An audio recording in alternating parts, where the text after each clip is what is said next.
You are listening to Something Rather Than Nothing. Creator and host Ken Vellante. Editor and producer Peter Bauer. They started out rather slow to say the least, right?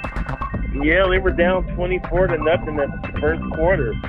So it looked like people thought that they were going to be done. There was, I know there's always some magic there. Oh man, yeah. Once you mentioned it, then I was like, oh gosh, of course. I pieced it together. I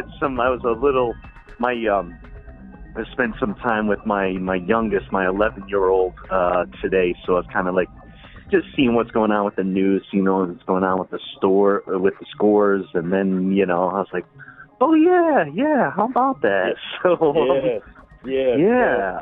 I'm glad I have you. I'm glad I have you. I'm glad. Thanks for doing this. This is great. Yeah, no problem. No problem. Yeah.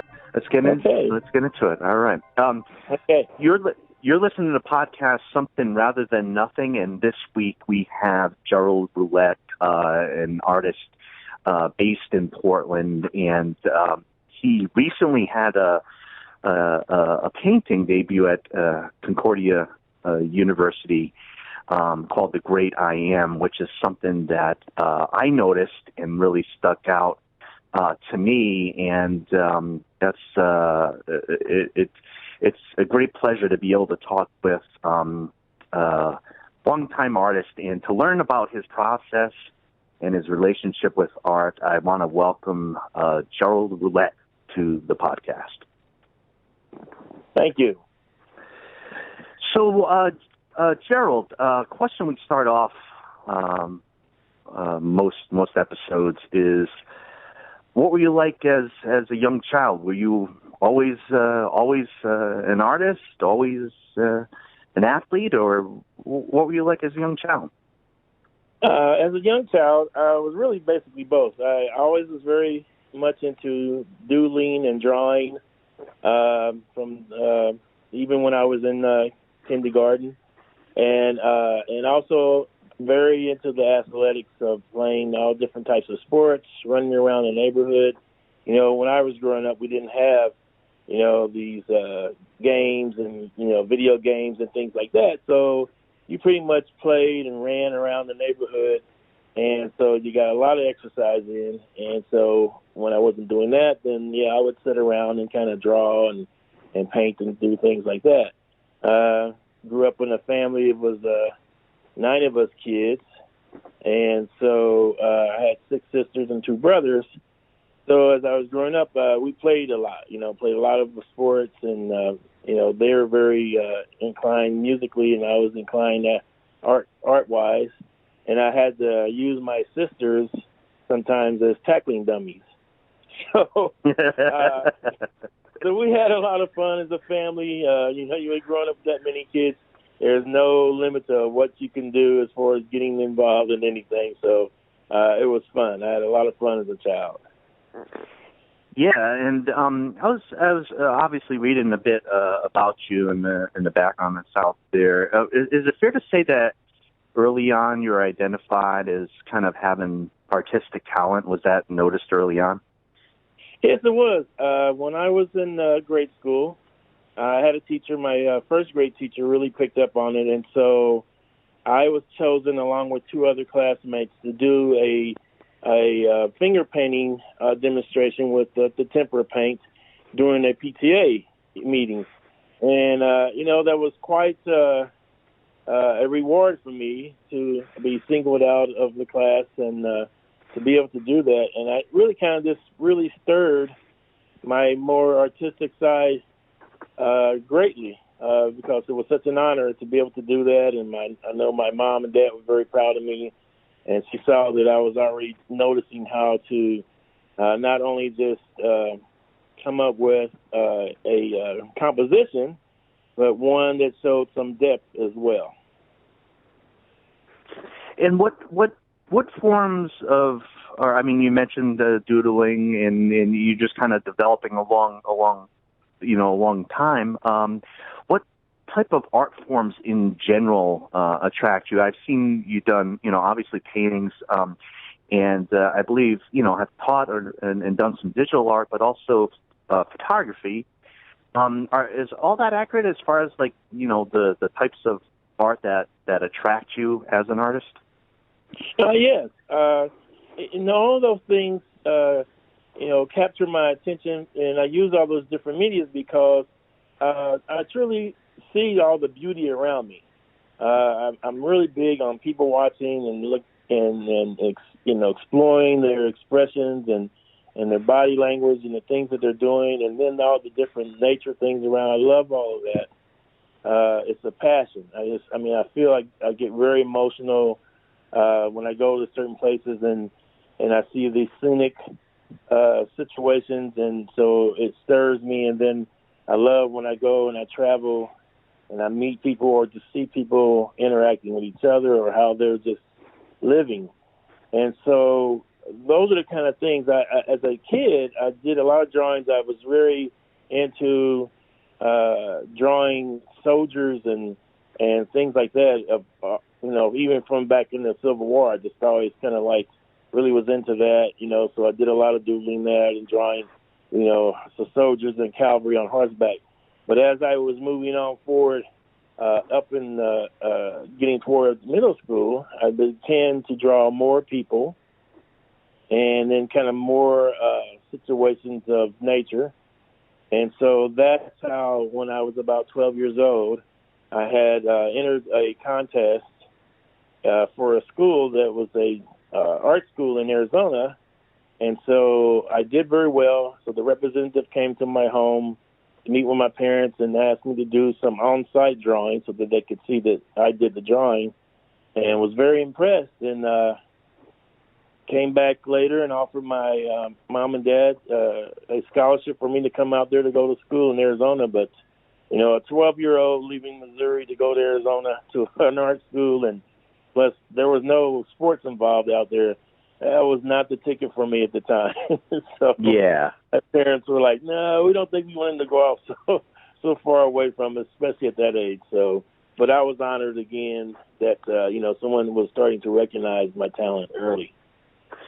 Yeah, and you had mentioned as far as kind of some of the emotional impact of, seeing people and being responsive to what you're seeing. And, in seeing your work, the fate, what draws me in as the viewer is seeing the face of your subject, particularly in your portraits. Is that the draw for you? Is that what you're pulled into as far as recognizing that person or the emotion? Is it the face that pulls you in, and that's what you're trying to draw out with your paintings? Yes, absolutely. It's the emotion in the face, the eyes, and just the emotion people show. And I think part of that was, I grew up in the 60s, during the very kind of, it was a time of things happening in the country with, the marches going on with Martin Luther King. So yeah. Civil rights, I grew up doing the civil rights era. As students, I know when I was in junior high, the school I was at, we walked out of school to go march as students to City Hall. The riots were going on in different parts of the country. Also, we had a riot in Kansas City, Missouri, where I lived. And so there was always a lot of emotion going on. And so that just kind of stuck with me as far as like a draw of, how can I express this in my artwork as well? And so I was always drawn into the people's facial expressions and either the joy or the pain or, thoughts, things of that nature. So doing faces were always easy. I also try to do it when I do the full figure as well, with body language and those things like that as well in certain situations. So I try to put them in environments where that would help enhance that as much. And so, those are the kind of things that kind of really stimulated me. And so those just stuck with me. From an early age, you had mentioned in particular with the opportunity there in Arizona, which was obviously, yeah, I mean, in looking back for you, as such a huge, a huge thing, a huge faraway thing, and of course you said that there was, you didn't see yourself being able to develop sports wise out there. You've been an athlete. You played football professionally in the NFL, and you're also from a very early age, identified, recognized, and developing as an artist. Did you see these as two different worlds, or did you see them connected, or do you see that you're kind of just, they're two paths and you had difficulty connecting those paths? Yes. Now that's the truth. When early in my life, I saw them as two different paths, and it was difficult to connect them. And so it was always a struggle. As a young kid, I played a lot of. I mean, I was a 3-sport athlete. I played football, basketball, and ran track. And I did for a while in the summer play baseball, but mainly those are the 3 sports that I excelled in high school. But it was very difficult. I really struggled most of the time during the football season. That was the toughest with my artwork.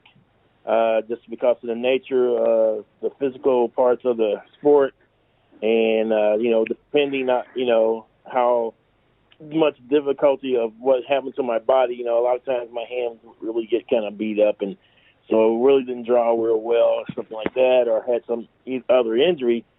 But when it all connected is when I went to college, and so that's when it all made sense. It's not separate. They're not two separate paths, but one. And that's what makes me me. And who helped me with that was Dr. Unger, who was my mentor while in college and in life. And he showed me that, the connection. And then I had other professors that also helped me with that in different classes, and it all made sense.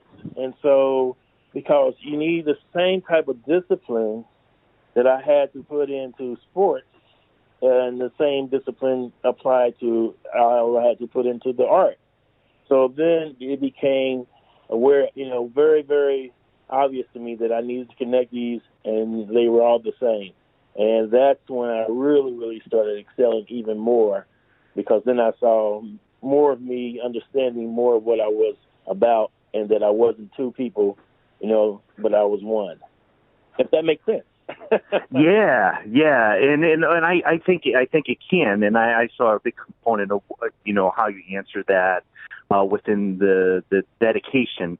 Both of these are coming from you, and you have this dedication and discipline around developing your talents, and of course I've heard in your answers so far. I mean, definitely with the role of a mentor, or people, kind of taking you aside and saying, hey, this is what I see in you. This is what I'm seeing, helping you to answer some of those questions. Have you yourself, I mean, you've received some of those things. What do you think is the role within art of, between artists and let's say mentors?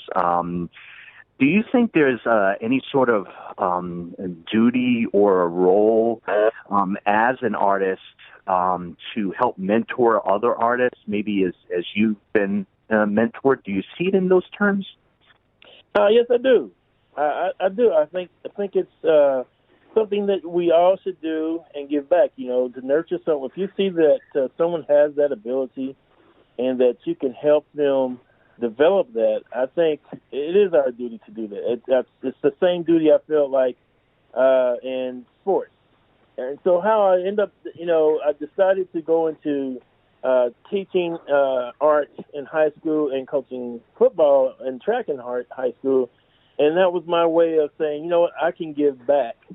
I've been blessed with these two wonderful gifts. So I should, want to give back to others and help them develop in all the things that they want to. And I've saw that over the years. You know, of course, I had mentors in both athletics and in art. And these people as well, they had, were successful in the things that they did, and they gave me all these different skill sets to work on to better myself because that's what they had learned. And I think it's it. I think artists should always give back to other artists and help them, and it's very rewarding. It was really such a rewarding time for me when I was coaching and teaching high school, because I saw their development, I saw the excitement in life, I saw even students that didn't think they had any ability, and once I was able to work with them and then bring it out of them, then they realized just how much they had, and they actually stayed in the art department.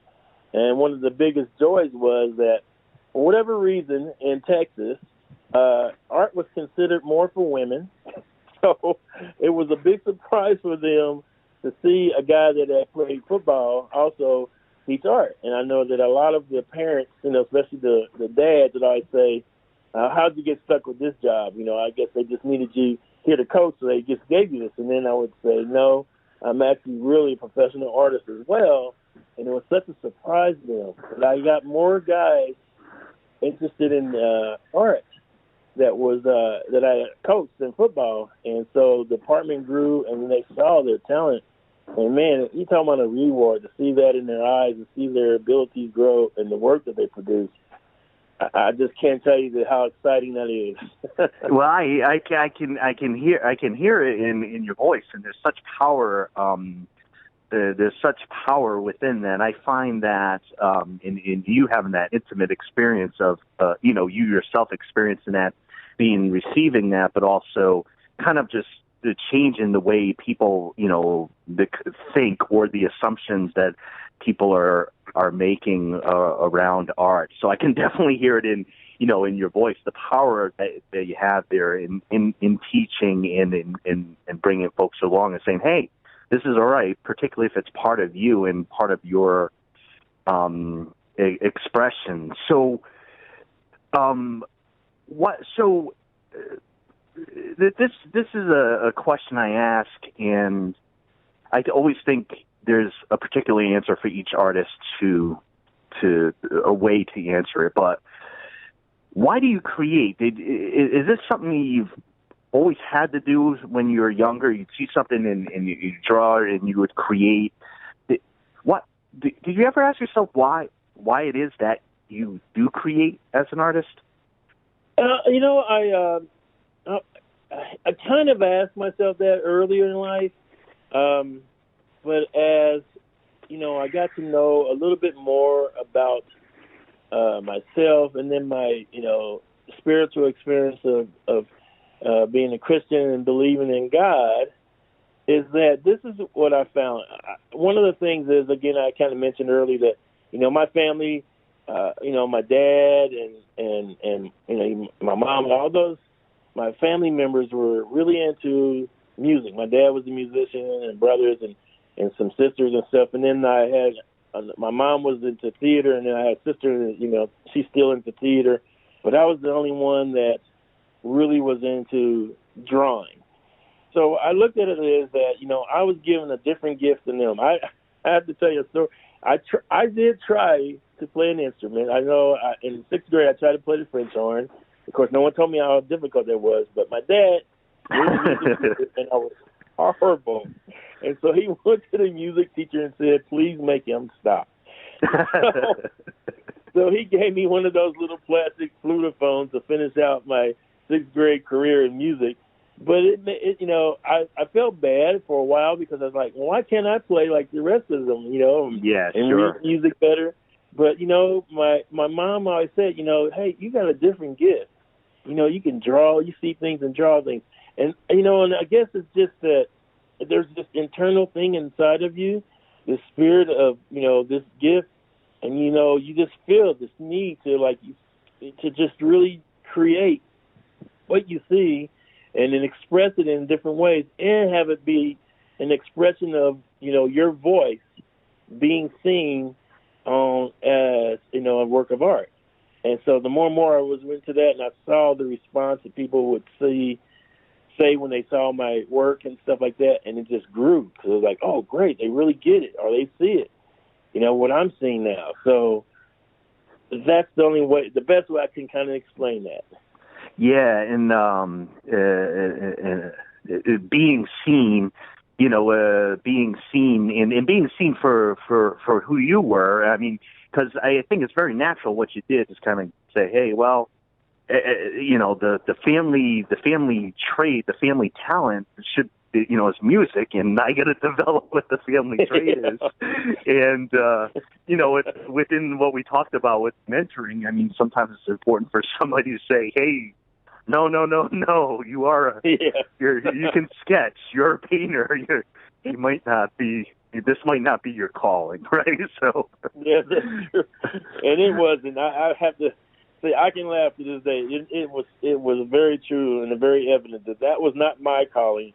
And, my brothers and sisters and my dad were very good with joking with me in a way that I didn't feel horrible, and I got it. And so I knew. And the thing was that, my mom was encouraging, about the art. She wasn't an artist herself, but she always could see beauty in things. So that was a very big help for me because she was very, very encouraging. And of course, my dad was always encouraging in anything I did except for just don't pick up an instrument. Yeah, right. We're talking with Gerald Roulette on Something Rather Than Nothing podcast, and Gerald is an incredible painter. We're discussing about various aspects about art. And Gerald, one of the big questions I ask, and I've always asked it kind of in the middle of a sequence of questions. We've been talking about art. We've been referring to things as art and pieces they can make as art objects. But it's a pivotal question. What is art? What do you think art is? That's a very good question. And, art it's really been, art has become kind of controversial. These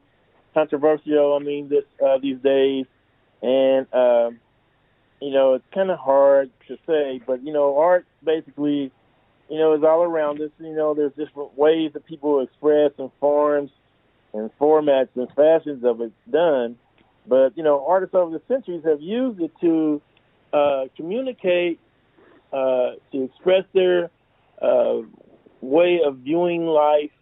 You have to look at it as that it also, was used historically to show us how things were during periods of time where there wasn't cameras around. That's why we're able to understand the different periods of what people looked like and what they wore.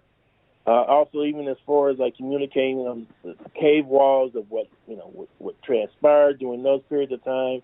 And then, artists also were, considered scientists because they were curious about everything. So they studied, they studied, anatomy, so they did a lot of drawings from, cadavers and animals to get, the true structures of everything and how things work.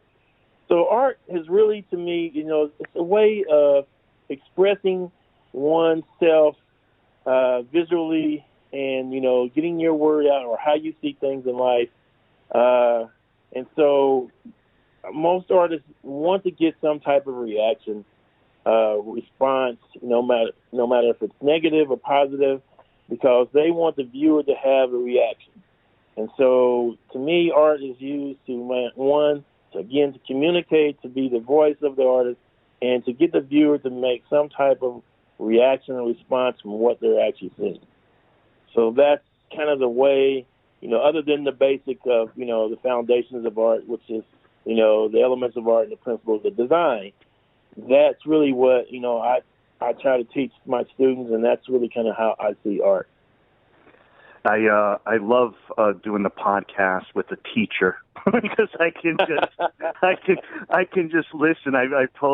I've mentioned in previous episodes, I'm trying to do popular philosophy and just kind of explore a passion of mine. But there is also a component of what I do just so I can listen to what some good answers are to these questions. But I got another the bigger questions for you. The title of the podcast is it has to do with the act of creation. You can answer it as you will, art and otherwise. But why is there something rather than nothing, Gerald? Well, I kind of researched that, and I thought about that, and I talked to some people, and I kind of did research on a guy called Leibniz, and he was back in the 1600s, and so he posed some questions. He had these 4 questions, for the logic of the argument of this, and one was that everything that exists has an explanation of its existence. And then the second second answer was, if the universe has an explanation of its existence, that explanation is God. And then the third one was, the universe exists. And then the fourth one was, therefore, the explanation of the universe existence is God.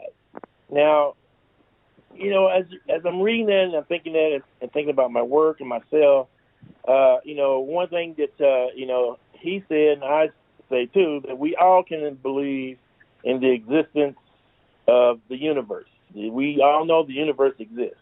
If nothing else, you do know that, And so the other thing was, as far as me, because I do believe in God, I believe in God giving me this gift.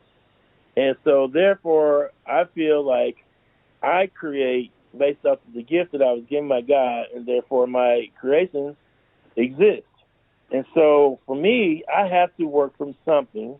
There are artists I feel like can work from nothing, but for me, I work from something because that's the best way for me to create.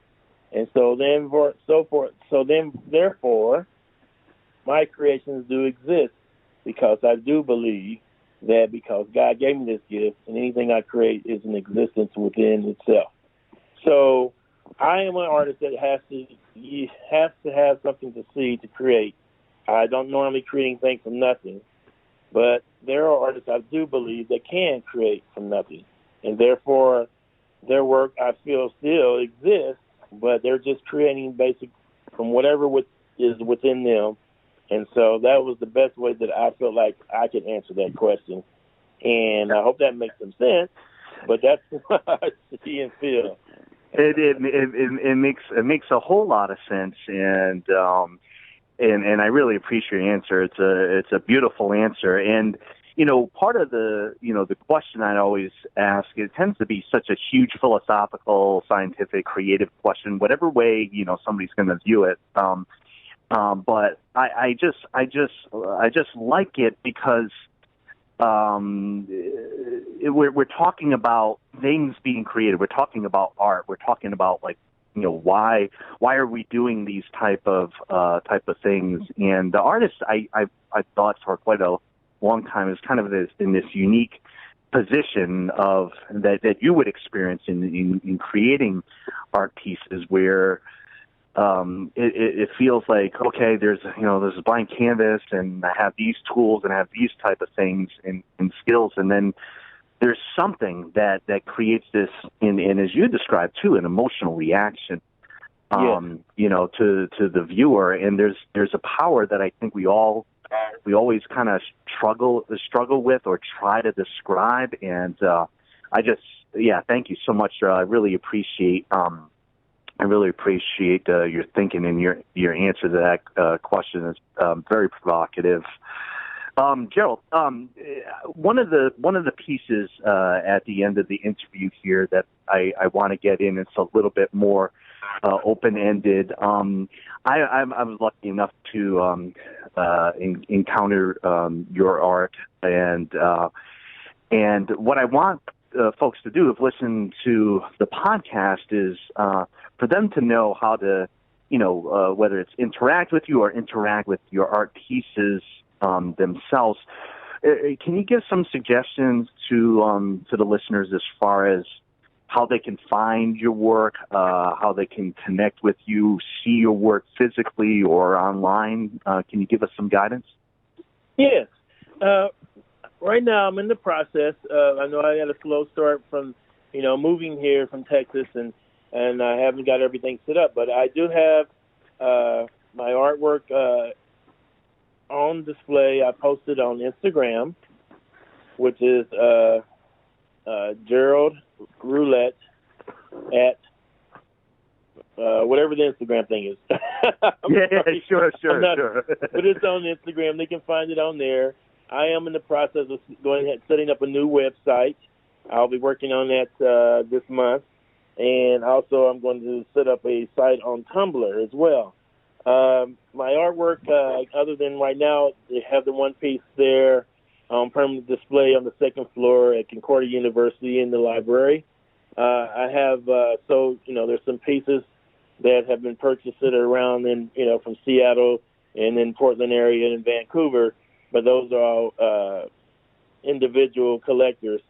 So I'm working on getting out more of that display. I have displayed my work at the Brasswork Art Gallery here in Portland, and I'm working on setting up another show for that, and also at Prima Salon downtown Portland as well. That will soon work on display. So as far as interacting with me, you can, again, right now you can contact me on Instagram, or you can email me at, and this is all lowercase, kcartist@sbcglobal.net. And hopefully, again, I'll have my website out, and you guys can see even more work. Working on some new works. Have been one of the things I love to do is work on about 2 or 3 paintings at once, because that kind of just keeps me very, very stimulated and really into the now. And so it also helps me generate a great deal of work. And so I would love for more of these listeners to get involved and ask me more about my work, or to be interested in seeing some pieces in person. Oh, that's a lot of great options. I myself am looking forward very much to seeing your pieces in person. And I can offer you a gift of a very different sort right now. I am. We had chatted prior to starting the podcast here about the Kansas City Chiefs going into the AFC Championship. I am an obnoxious New England Patriots fan. So the gift I'm going to give to you is I will be rooting for the Chiefs, and you can. That's one small thing I can extend to you, Gerald. Thank you, Ken. I really appreciate that. We've been talking with Gerald Roulette on Something Rather Than Nothing podcast. I, for one, have learned a whole lot from him, and I wanted to thank you, Gerald, for sharing, your world, your art world, and your talents, and making the time to chat this evening. It is it's deeply appreciated, and again, wanted to thank you for your time. Yeah, you're very welcome, and I really appreciate your time. It's been great and lots of fun. I have a big smile on my face, and this has been a great Sunday for me. Wonderful. Thanks so much, Gerald, and look forward to talking to you again. All right. Thank you very much again. Take care now. Bye now. Bye-bye.